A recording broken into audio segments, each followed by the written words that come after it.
Hi, everyone. My name's Dorothy Lazard. I'm trying to get myself on camera here. All righty. Can everybody hear me? Yes. Please, I'd like to ask everyone to mute themselves, except the speaker, tonight's speaker. We will be recording this event, so I want you all to know that. And thank you all for coming. My name is Dorothy Lazard. I'm the head librarian here at Oakland Public Library's Oakland History Center. And it's been my honor for the past several years to host a fall history series. This, I think, will be our 5th or 6th that we've done. I could be wrong about that. Somebody could say in the chat if I am. But it's been a delight of my life as a librarian here in the History Center to share with you some really great research that members of our community have been doing using our materials, and tonight's speaker is no different. Noelle Seaver is our speaker tonight, and she's going to share with you her book on Harold French. Noelle divides her time between hiking, copy editing, family history research, and conserving freshly excavated material on archaeological excavations in the Middle East and Mediterranean. An ace at archaeological jigsaw puzzles, Noelle also has finely honed research skills that serve her well when undertaking genealogical and biographical detective work. As her contribution to the 100th anniversary celebration of the Contra Costa Hills Club that took place on February 22nd, 2020, Noelle researched the life of Harold French, the hiking club's founder, and wrote his biography. It was a real pleasure to work with her leading up to that anniversary, and I'm so happy to welcome her tonight to our program. I'm going to admit a few more people before Noelle starts. And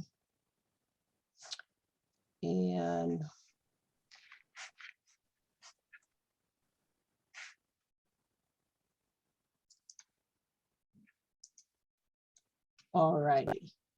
So could everyone who's just joined please mute themselves?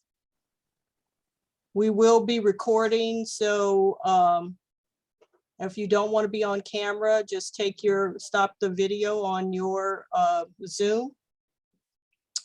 And Noelle, you can take it away. Okay, thank you. We've got one more waiting in the wings to be admitted. Okay. Oh, someone else has come in.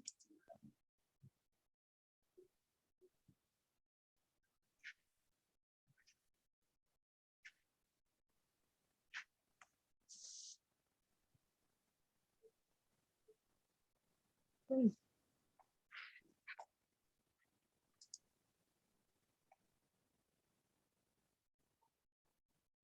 You ready to go, Noelle?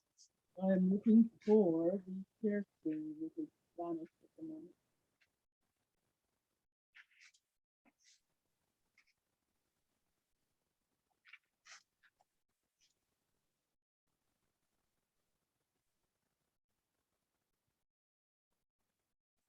You want to share your screen? Yeah, it's not there anymore. It was there earlier. It's there now. Also, Noelle, can you turn up your volume on your computer? Yeah, it's all the way up. I just have to move in closer. No, okay. Okay.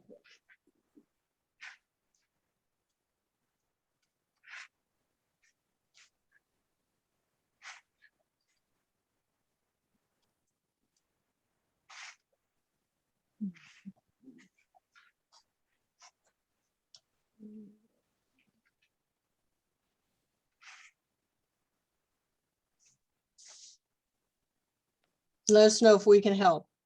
Yeah, because normally when you and I talk, the share screen is down at the bottom of the screen. Right now it's not.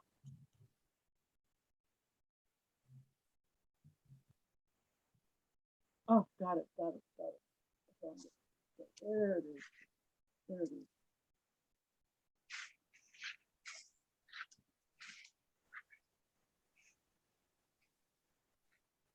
So tell us what's happening. I've got it. I fixed it.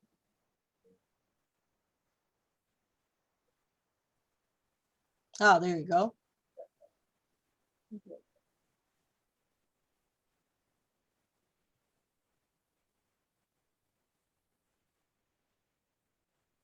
Right.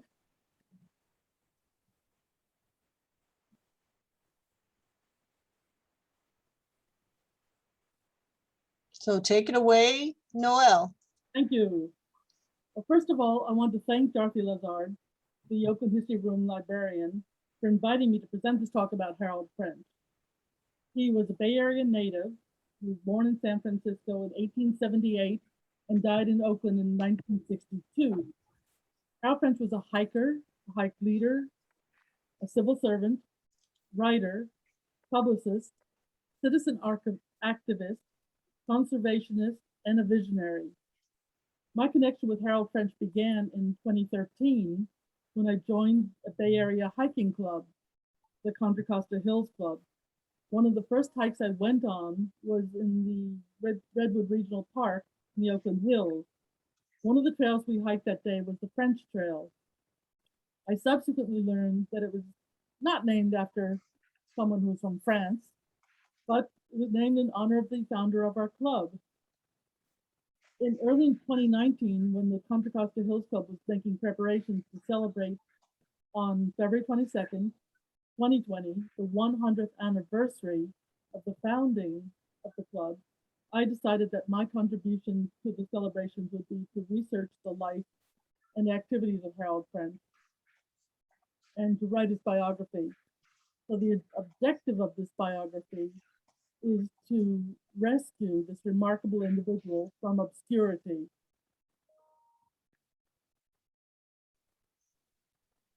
So the biography has 10 chapters. The first one is called Earliest Explorations. It's about Harold French's earliest experiences exploring the natural environment, starting when he was age 4. And In Pursuit of Gold, it's about the 3 trips he made to Alaska and the Klondike region of Canada in 1898, 1899, and 1900. In Chapter 3, First Stint at the Mint, I talk about Harold French's wife and family, his work at the U.S. Mint in San Francisco, his diaries, his early writings, his involvement with the Sierra Club and John Muir, and his experience of the 1906 earthquake and fire.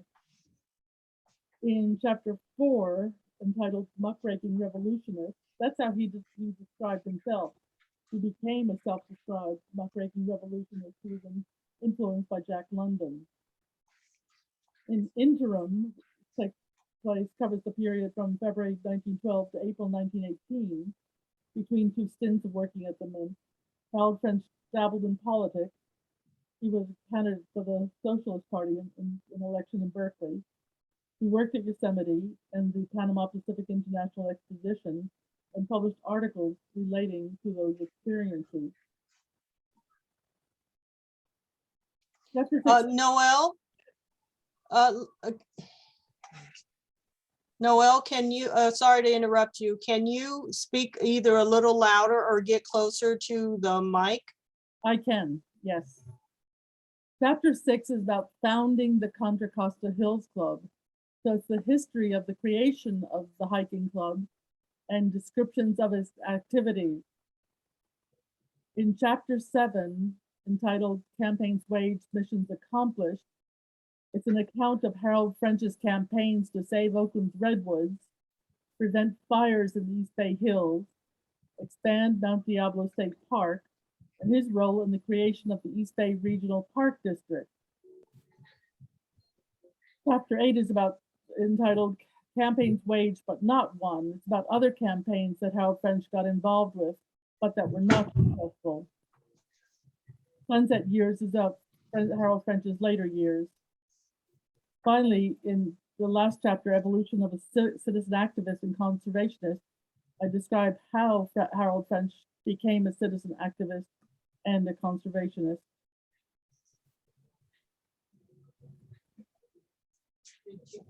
So, what were the paths that led Harold French to found a hiking club in 1920, to wage campaigns in the 1920s to protect unique redwood groves in the Oakland Hills from being cut down and replaced by houses, to prevent fires on the wooded hillsides of the eastern side of San Francisco Bay, to expand Mount Diablo State Park, and to campaign in the 1930s to turn no longer needed watersheds in the East Bay Hills into public parks. Well, Harold French was a city boy, born in San Francisco in 1878 and raised there. Fortunately, his parents were nature lovers and took Harold and his older brother Frank on various outings. Harold's earliest memories of woods and hills and mountains were from the summer of 1882, when the family went to stay at the Blythedale Hotel in Mill Valley at the foot of Mount Tamalpais. It was during that time that 4-year-old Harold French began wandering off on his own to explore the woods and hills, much to the consternation of his family members.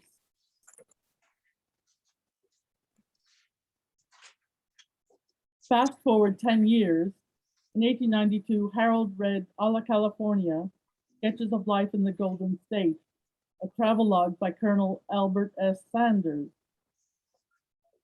Chapter 7 of Evan's book is a description of an ascent of Mount Tamalpais. This inspired Harold to suggest to his older brother Frank that they climb the mountain. They did so on May Day, May 1st, 1892. Harold was 14 at the time. So I began my research on Harold French by reading hundreds of newspaper articles in which his name appeared. The majority of the articles cited in his biography were found on the website newspapers.com.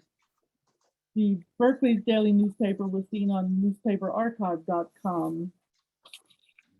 Articles that appeared in the San Francisco Bulletin were seen on microfilm at the main branch of the San Francisco Public Library, as were some articles that were published in the San Francisco Call and Post. So the article you see on the screen is about Harold's second ascent of Mount Tamalpais. He followed his professor, his teacher, Professor Knowlton, and other pupils in the 8th grade of Lincoln Grammar School in an ascent of Mount Tamalpais. Harold became a lifelong friend. Well, they were friends up until the end of Ebenezer Knowlton's life and hiking companions. And following the death of his beloved professor in 1911, Harold published an appreciation of Ebenezer Knowlton in the San Francisco magazine Overland Monthly in January 1912. So it was from excerpts published by columnists for the Oakland Tribune in 1948 and 1953 that I first became aware that Harold French had kept a hiking journal in the 1890s and had also kept diaries. These excerpts were published while Harold was still alive. So my question was, what had become of the journals and diaries following his death in 1962? No one in the Contra Costa Hills Club had ever heard of the hiking journal and the diaries. We took a trip to the Lucretia Little History Room at Mill Valley Public Library to find evidence that the journal and diaries were in Oakland. At the time, these items were not listed in the Oakland Public Library's catalog. They are now. So Harold was encouraged to write by two of his boys' high school teachers. While he was a student at Boys High School, the name was changed to Lowell, which is probably more familiar to most of you. Harold chose to write about the subjects he enjoyed most, hiking and going on excursions in the San Francisco Bay Area. On February 15th, 1894, Harold began writing about hikes and excursions he had been on in 1892 and 1893. So Harold French called his journal of hikes and excursions that he went on between May 1st, 1892 and July 9th, 1894, his Passear book. In the Oakwood, the English Oxford dictionaries, their definition of pasear is that it is a Spanish verb meaning to walk, to take a walk. But they state that it was used in English in the southwestern United States from the mid-19th century as a noun meaning an excursion, a walk. The word that in the 21st century we no longer use, and most of us had not heard of before this. So in an article that he published in 1915, Harold provides a definition of the word pasear. In the pleasure lands of California, the euphonious Spanish word pasear still passes in circulation among old inhabitants, to whom it signifies a carefree jaunt or ramble for recreation, with the hyphen emphasized. Like the more familiar siesta, it suggests many pleasant ideas in one word. A Californian pasear is more than an ordinary outing trip. It is a tonic that revivifies its taker, stimulating physically and psychologically, a form of exercise that exalts.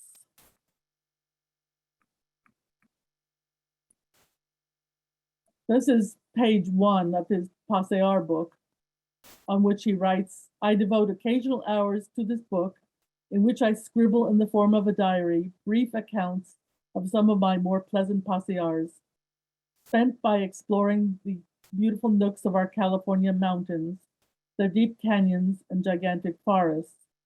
At some future time, I hope to glance into this notebook and refresh my memory of delightful pasears on mountain, canyon, shore, or forest, when I turned my back on the city's gloom and set out on these health-giving jaunts. Harold used the Spanish spelling, C-A-N-O-N. The Spanish would pronounce it cañón. And but what he was talking about, of course, was canyons. This is the first page of his account of his first ascent of Mount Tamalpais that he made with his brother Frank on May 1st, 1892. And this is his account of his first pasear with Professor Knowlton, the hike that he made with other members of his 8th grade class on January 14th, 1893. So his hiking journal has 2 volumes in which Harold French wrote a total of 18 descriptions of hikes and excursions in a very descriptive and effusive style. So fast forward another decade, by mid-1904, Harold had spent the 1896-1897 academic year in the College of Mines at UC Berkeley, and at the end of that year, he dropped out of the university. He had made 3 trips to Alaska and the Klondike region of Canada in 1898, 1899, and 1900. Back in San Francisco, he had continued hiking with his former teacher, Professor Knowlton. Harold passed a civil service exam and began working at the U.S. Mint in San Francisco in August 1901. He married Isabel Borthwick in October 1901. He had met Isabel during a visit to Los Angeles between 2 of his trips to Alaska. The couple had moved from San Francisco to Berkeley in 1902, and they had had 2 children. They're among the Harold French papers at the Oakland Public Library, the Oakland History Room. There's one surviving letter from Harold French to his fiancée, Isabel Borthwick, that he wrote on September 9th, 1901. This was less than a month from the time she was due to travel north to San Francisco for their wedding. Then the letter he writes, "How am I to begin to tell you of the glorious pasear which has just come to an end? A glorious health-giving jaunt it has been. The joy of living, of youth and health and strength has been very intense. We have drunk in the matchless kaleidoscope views of mountain, forest, and seas. We have reveled in 1,000 fragrances." This letter was published in the Mount Tamalpais History Project newsletter, Facts and Fancies, in February 1990.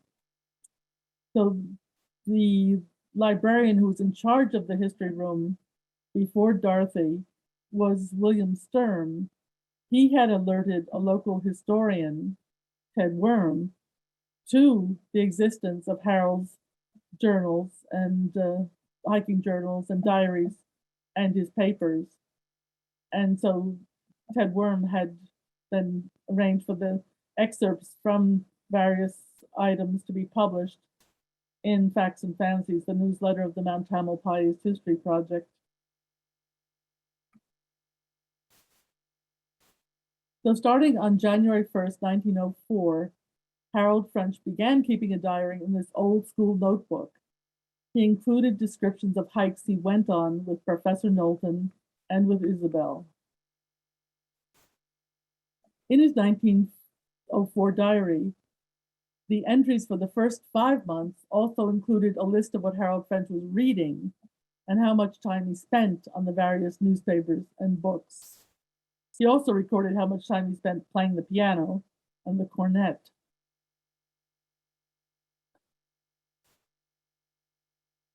In mid-1904, Harold French began writing articles that were published in San Francisco newspapers and magazines. Harold knew he had a gift for writing. He thought of writing as a possible career option, but in the short term, it was a means of supplementing his income. Many of Harold's early articles are about hiking destinations and local history. From the articles that he wrote about hiking destination, it is apparent that Harold was a keen observer of nature and had a gift for describing the natural environment. It was thanks to his early articles in local newspapers and magazines that Harold became acquainted with members of the Sierra Club. In those days, you had to be recommended to join the club. You couldn't just fill out an application and send in a check the way we can nowadays. So on February 7th, 1906, Harold received a letter notifying him of his acceptance, of his election to the Sierra Club. So from 1906 to 1916, Harold was a member of the club's Committee on Local Walks and served as a hike leader. Harold became a member of the Tamalpais Conservation Club when it was founded in May 1912. Harold urged the Sierra Club to form a Coast Range chapter, because having moved to Berkeley, Harold was spending more time hiking in the East Bay Hills. But when this idea was rejected, he decided he should form his own club in the East Bay.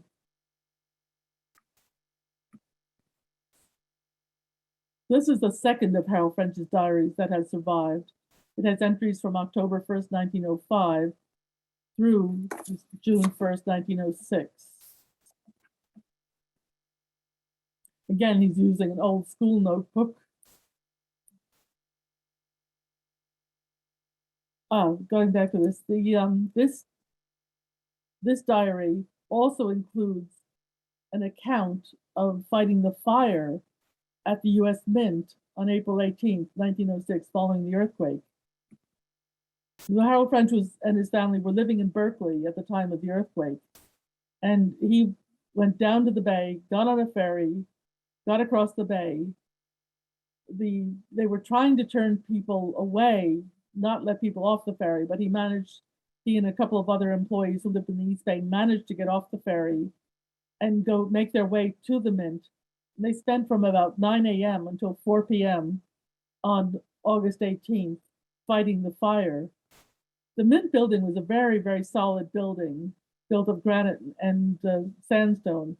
However, it had the refinery building, another building, had had a tar roof. Also, the building, as in most buildings, had wooden woodwork, wooden window frames, etc. So there was plenty of flammable material.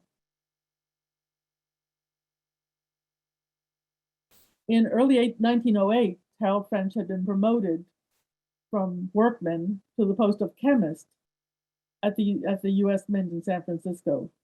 During the next 4 years, he saw, heard, and read things that convinced him that the Department of the Treasury was planning to outsource the work of his department to the American Smelting and Refining Corporation, a firm of metal smelters and refiners that was a private monopoly owned by the Guggenheims. Harold French decided to apply for a leave of absence from his post effective February 1st, 1912. In articles that he wrote, in articles that his supervisors wrote, they claim that he was fired, but who knows what the truth is. So anyway, Harold wrote some scathing articles that were published in the Bulletin, a San Francisco newspaper. He was also in this general time period that Harold French dabbled in local politics, and he also renewed his contact with Jack London.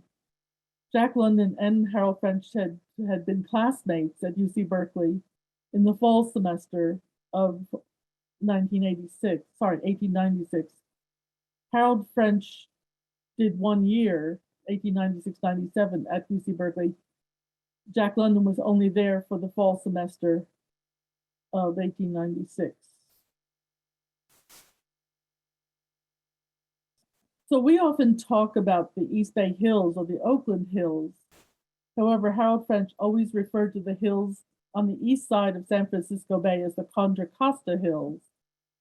As a native of San Francisco, he was no doubt influenced by the Spanish name, the Sierra of the Contra Costa, the Sierra de la Contra Costa. Modern-day geographers and gazetteers refer to this range of Pacific Coast ranges as the Berkeley Hills. So his first attempt to found a club, and a hiking and nature conservation club based in the East Bay, took place in mid-November 1913. He sent a 3-page letter to individuals and organizations who he felt should be interested. He proposed calling the club the Contra Costa Conservation Club. He suggested he be paid $150 a month as secretary of the club. After all, he was unemployed, having left his job at the Mint on January 31st, 1912.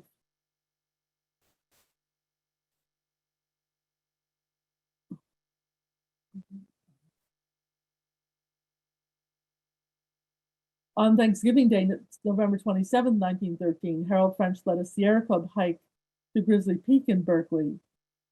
These 2 articles, no doubt submitted to the newspapers by Harold French, talk about the organization of the Contra Costa Conservation Club and his very ambitious plans for parking the hills of Berkeley and Oakland, in other words, turning them into parks.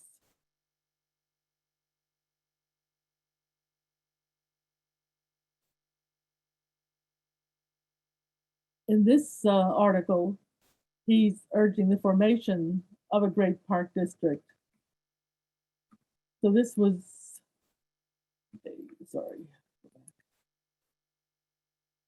So this was the next occasion on which he tried to drum up enthusiasm and tried to create a park. It was March 15, 1914, and it was during a Sierra Club hike to Redwood Peak. He invited to address the group was A.A. Dennison, secretary of the Oakland Chamber of Commerce. Dennison spoke about steps being taken to interest the public in the beauties of the hills in the vicinity of Oakland. Harold was now calling the proposed club the Contra Costa Hills Club. However, nothing came of this proposal to create the club. The creation of the East Bay Regional Park District did not happen until 20 years later, in 1934.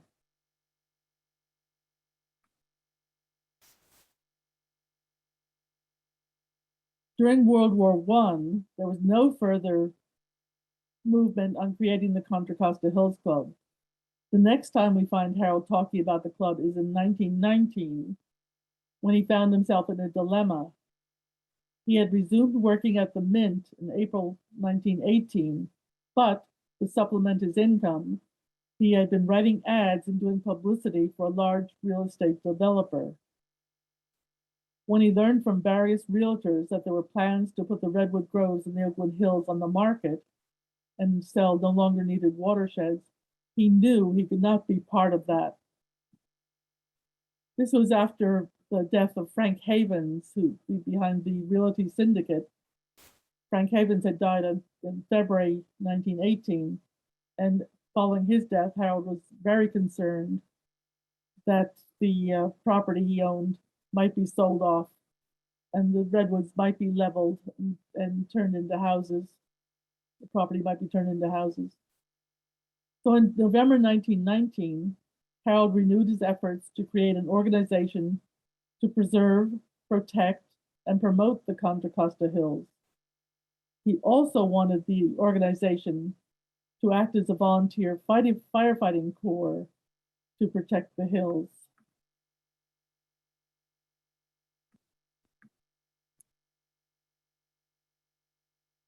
So it was in the San Francisco Examiner's issue for December 8th, 1919, in the editorial column comment that Harold French was given the title a press agent for the Hills.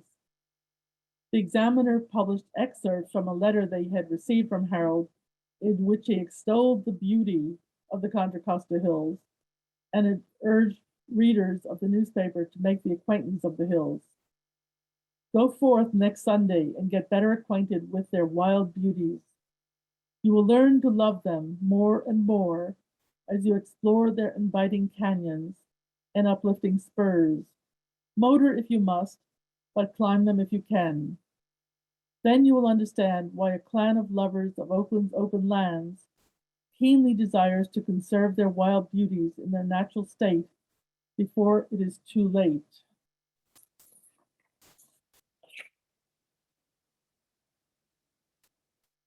Sorry, going back, before that, it was Thanksgiving Day, November 27th, when Harold had scheduled, no, November 27, 1919, when Harold had scheduled a meeting to be held at the Heights, poet Joaquin Miller's former home.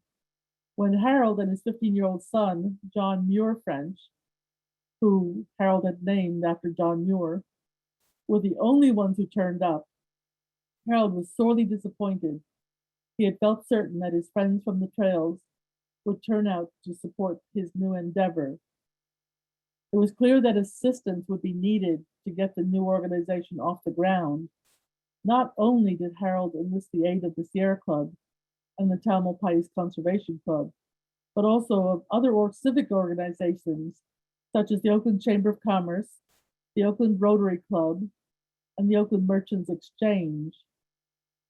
He also wrote press releases that appeared in local newspapers. In order to get the club off the ground, it was decided that a second organizational meeting was necessary. The date was set for January 1st, 1920 at the Heights, the Joaquin Miller estate at 11 a.m. This time, there was a better turnout.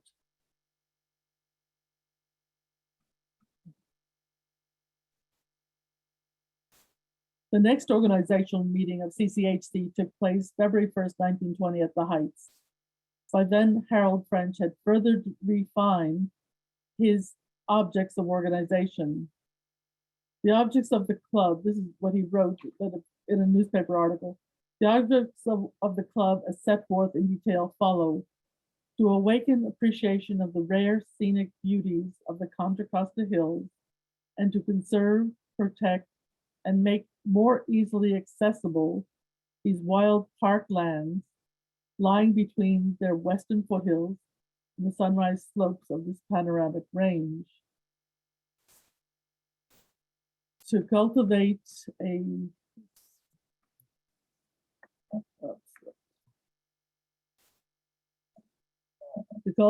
more intimate acquaintance with the outdoor delights to be freely enjoyed by those who ramble afoot, ride, or motor through this lovable little wilderness. To urge the people of Oakland, Berkeley, and Piedmont to take whatever steps may be found practicable to protect these unsettled open lands from fire and vandalism. To investigate projects looking toward the parking of the Contra Costa Hills, and to advocate the carrying out of whatever plans the members may deem desirable for the future preservation of these canyons and ridges, woodlands, and wildflower gardens. To prevent the recurrence of fires in this region by helping to bring about the opening of fire roads and the elimination of litter and other fire hazards. To help improve trails, place signs of direction, plant wildflowers and shrubs, and otherwise beautify these hills. To enlist the support of the several municipal park boards of these communities in helping to carry out the purposes of the Contra Costa Hills Club as outlined above. So the formal organization of the Contra Costa Hills Club took place on Washington's birthday, that was February 22nd, 1920, at an open air meeting and program that was held at Pine Hill Reservoir near the Boy Scouts camp in Upper Diamond Canyon in the Oakland Hills. At that meeting, officers and a board of directors were elected. Harold French was elected president of the club. The new club's charter and bylaws were read and adopted. They had been prepared in advance by a committee headed by Harold French. The 6 years and 3 months had elapsed since Harold French had first wrote about the Contra Costa Conservation Club. Harold French believed in sharing his favorite hills, forests, and trails with others. In 1904, when he was 26, articles written by him on some of his favorite places and how to find them began appearing in San Francisco newspapers and magazines. This biography includes an annotated bibliography of his writings. By this time, Harold had developed a social conscience. This led him to encourage people with fewer economic resources to visit some of his favorite places. He published articles on places that could be visited on a weekend or a day off. In late 1909 and early 1910, he had 13 articles published in the Junior Call section of the San Francisco Call newspaper. His intention was to encourage young people to hike and explore the San Francisco Bay Area. So this was an article that appeared in the San Francisco Examiner in May of 1911. So he's suggesting that for those who cannot get a whole week off, or for those who need to spend as little money as possible on a vacation trip, he suggests 20 economical short trips in San Francisco County, San Mateo County, the Contra Costa Hills, and Marin County. He includes logistical information on how to reach these destinations. Then in the Oakland Tribune in July 1916, he provided a list of 10 hikes in and near the Oakland Hills with directions on how to reach the trailheads using public transportation, the length of each hike, and the elevation gain. Very useful information.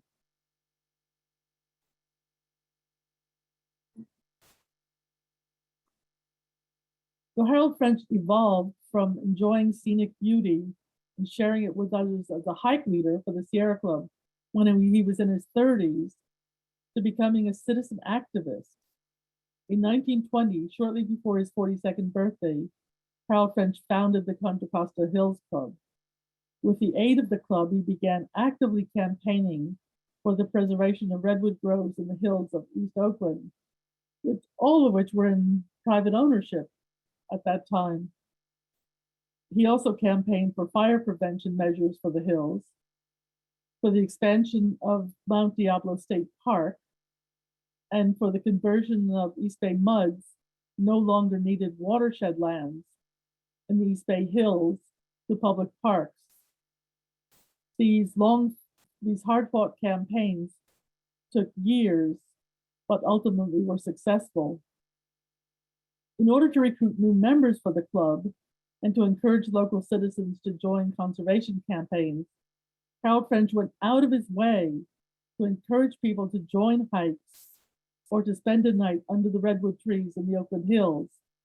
In this way, he provided people with superb experiences and converted them to his causes.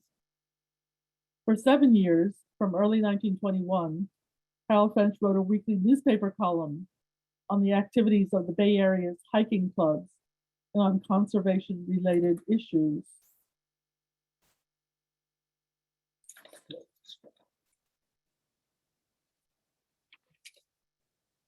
The title of chapter 7 of my biography of Harold French is Campaigns Waged, Missions Accomplished. This is a phrase often repeated by Harold French in letters that he wrote in the 1940s and 1950s to incoming presidents and boards of directors of the Contra Costa Hills Club. He wanted to make certain that they were aware of the history of the club's efforts in the 1920s and 1930s to protect the natural resources and scenic beauty of these Bay Hills. The details and background information contained in this chapter are far too numerous to adequately summarize them in the time allotted for this presentation. But in brief, the campaigns included Harold French's Save Oakland Sequoias, SOS, campaign to get Oakland City Council to purchase redwood groves from private owners. This was in 1922. The organization of the Contra Costa Hills Fire Prevention Committee, also 1922, because at that time, neither the Oakland Fire Department nor the Berkeley Fire Department had sufficient assets to look after the hills, to prevent fires in the hills. His involvement in the expansion of Mount Diablo State Park, which he was involved in those campaigns from 1922 to 1931, and his appointment as secretary of the Oakland Hill District Fire Prevention Committee in 1933. This was shortly after he was appointed by Oakland's then mayor, McCracken, shortly after there had been a huge fire up on the Oakland Hills. And even though Harold French had been going on talking about fire prevention, the necessity for fire prevention for 14 years, it wasn't until that huge fire in 1933 that finally the city government of Oakland paid attention and created the Oakland Hill District Fire Prevention Committee. Lastly was his role in the creation of Oakland's the East Bay Regional Park District.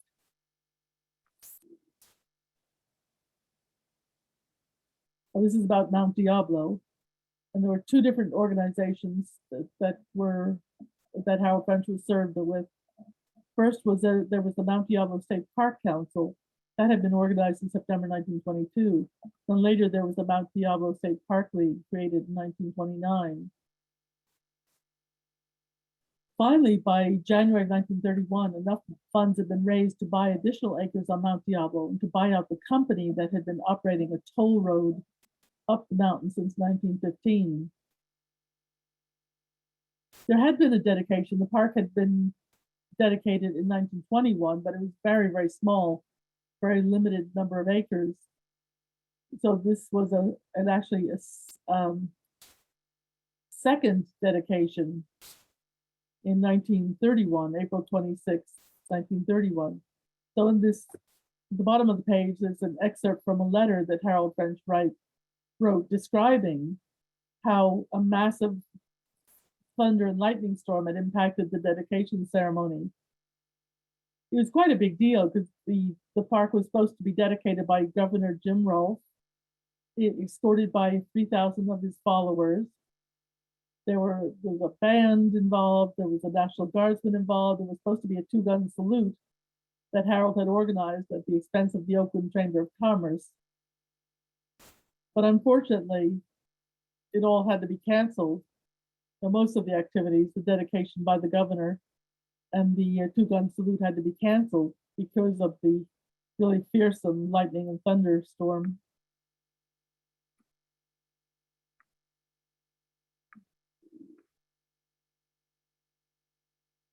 So since 1914, Harold had been urging for the creation of a large park district in the East Bay Hills, and he had played a role in the negotiations with East Bay Mud in the early 1930s.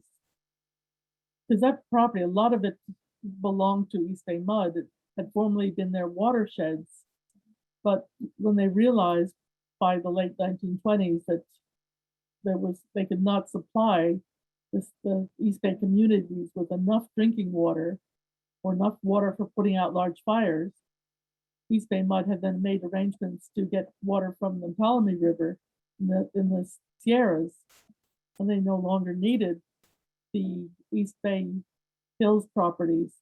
However, they were not willing to donate them. They insisted on being paid top dollar for the properties. So it was decided that to create an East Bay Regional District, Park District, and it was on the ballot for November 6th, 1934. And there was a massive get out and vote campaign in which Harold French and members of the Contra Costa Hills Club were active participants. This campaign took place prior to the campaign. And even though it was during the Great Depression, the vote passed by a margin of 2.5 to 1. This is the flyer on the right-hand side, is the flyer that was distributed by Harold French and members of the Contra Costa Hills Club.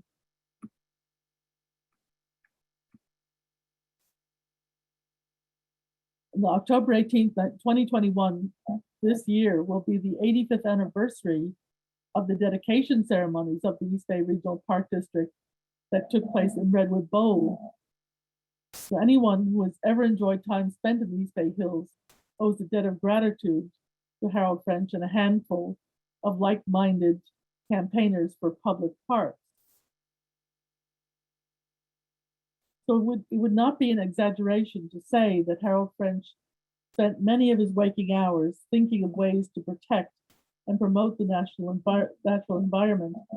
He wrote a huge number of letters, accepted appointments to serve on various local committees, and spoke before a variety of local organizations.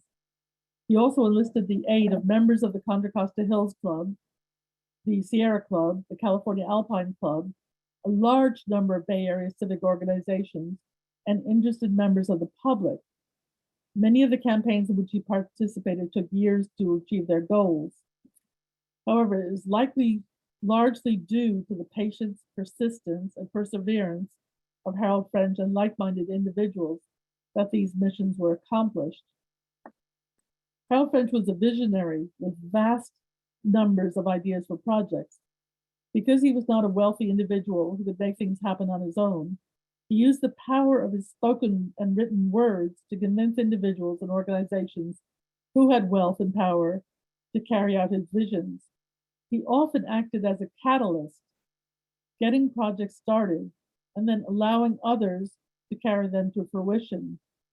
On several occasions, we find Harold agitating to get projects off the ground and then stepping aside to let others run the show. So Harold French was a skilled publicist and promoter. However, as he wrote in a letter in May 1952, my greatest satisfaction in publicity writing has long been for causes where the almighty dollar was no incentive. A member of the Contra Costa Hills Club, writing in the club's monthly newsletter, The Knapsack, in January 1953, summed up our debt of gratitude to Harold French. It is a direct result of Mr. French's years of unselfish devotion to ideals of public service that we today can enjoy the many beautiful public parks in the Bay Area that came into being because of his untiring and undaunted work.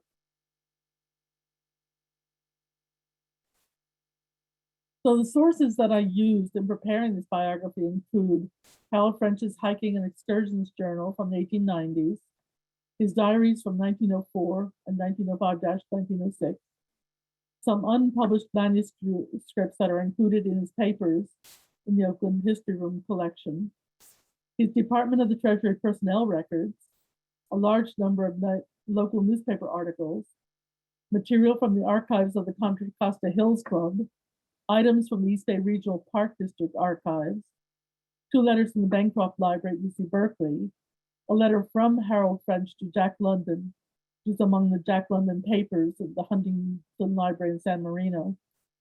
Photographs of San Francisco following the 1906 earthquake and fire.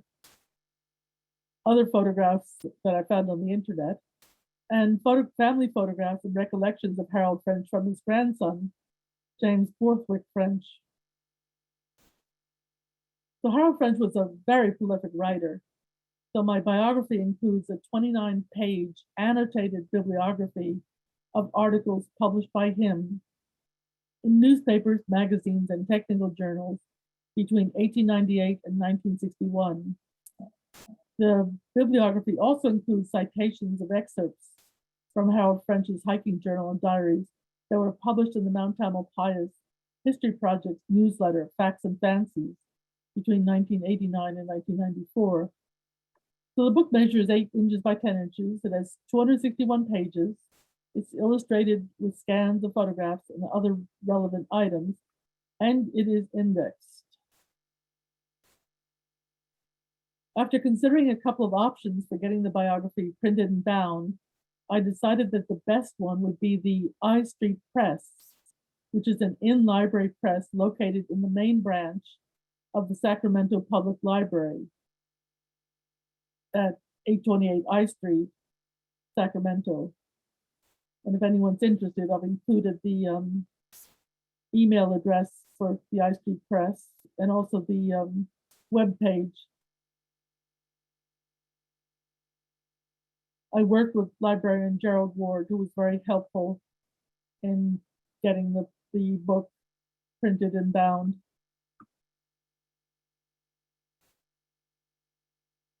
So the biography, Harold French, a press agent for the Hills, is not available on Amazon. Copies can be purchased from me, Noelle Cyber, and the email address for the project is haroldfrenchbio@gmail.com. The price is $25, including tax. Postage and packaging is $5.82. I've also transcribed Harold French's hiking journal and his diaries and can make transcripts available to anyone who is interested.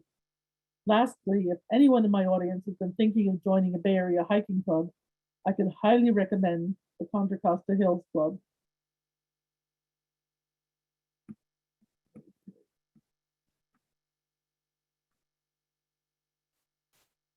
Okay. Well, thank you very much for your attention to this presentation. Thank you so much, Noelle. That was great.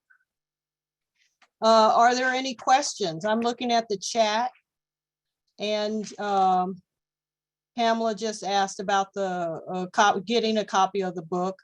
I've also told Noelle that I've been advocating for her and acting as her literary agent by going to some local bookstores to see if they could get some copies for us locally, namely Walden Pond Books on Grand Avenue. And hopefully I can put her in touch with the owner there, and we could get some that we can put in our hands, because there's nothing like being able to browse through a book before you buy it. I know a lot of people are really excited about having things come to them immediately through Amazon, but we're going to try to keep our local bookstores in business. Are there any questions? Let's see, I'm just looking through the chat. Any comments?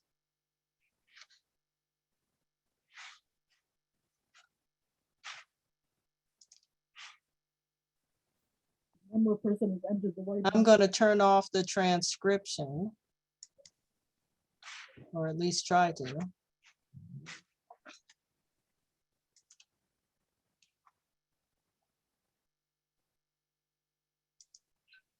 Okay.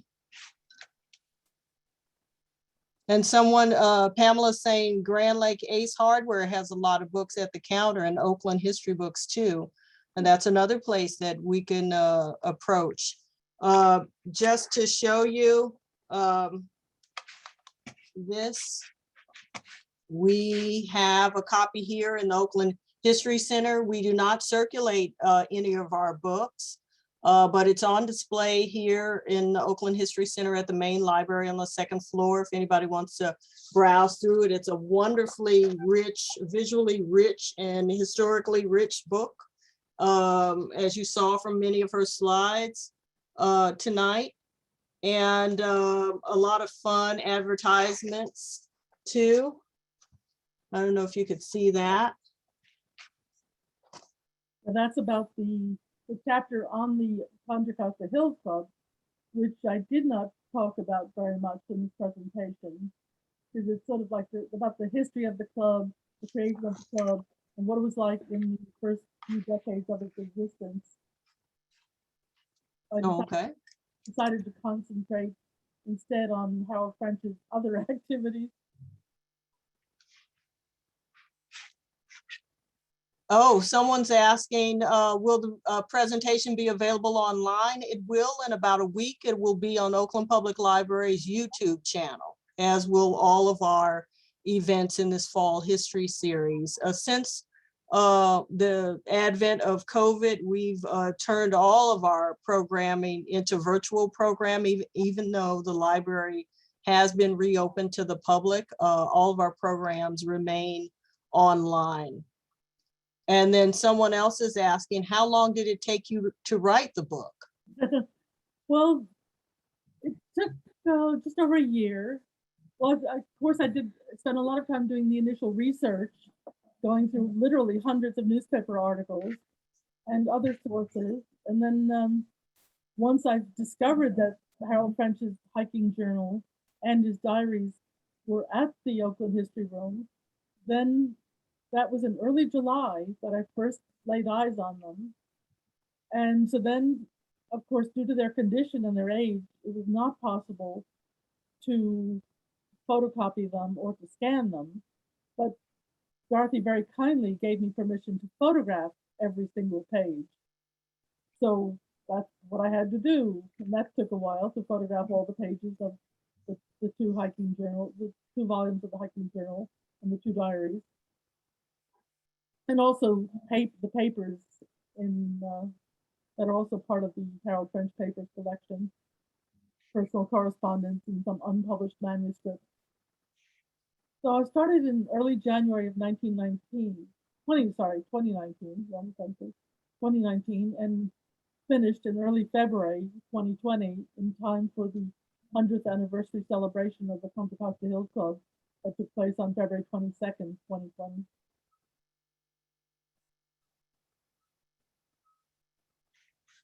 Okay, someone else is suggesting that the Berkeley Historical Society would probably love for Noelle to give a talk. I'd be happy to do so. And who is that saying that?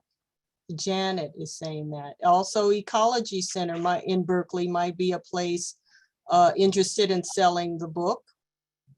The Sierra Club, someone says, would certainly be interested, and Bay Nature would love an article, I think. Yeah, you have a lot of advocates here, Noelle.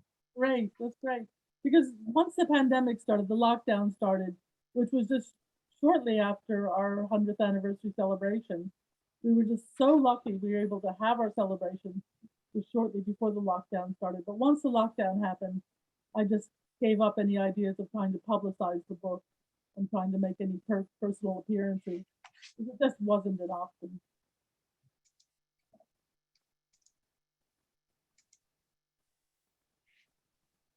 Therefore, when Dorothy sent me an email and asked me if I'd be interested in giving a presentation on Harold French and on my research and on the book.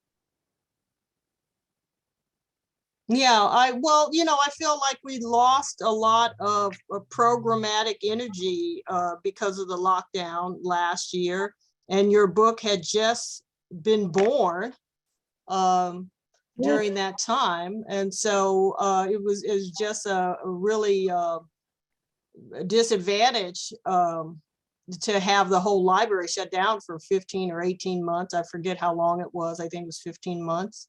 Right as you were revving up to talk about the book and share Harold French's story. Yes, which is a really important local story. So I really thank you for this. you're welcome. I mean, you Yeah.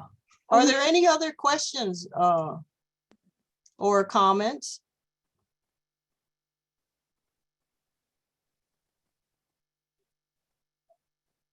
Bob, Sarah and Bob say, we enjoyed the presentation very much. Thank you. thank you, Sarah and Bob.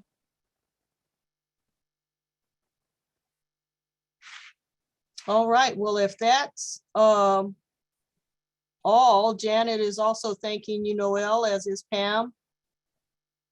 Thank John you. Faulkner, Thank you to everyone who has attended.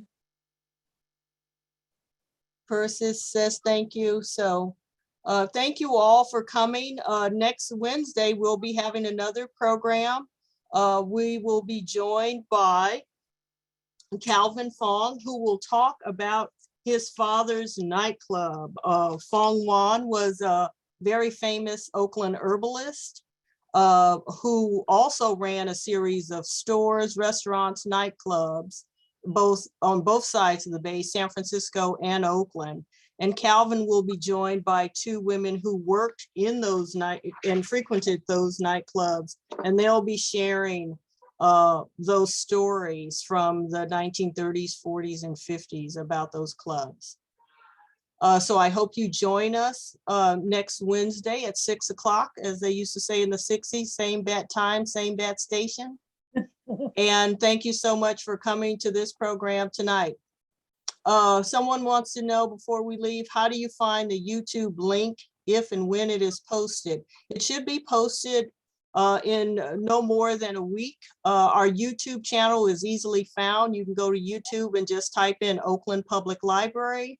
You can also go to our Oakland history page on our website, and there will be a link for it there.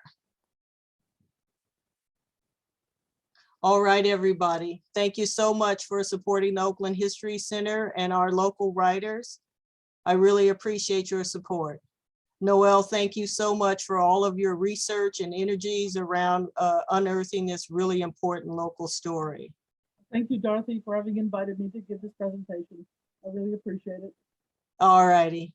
Thanks so much, everybody. Bye-bye.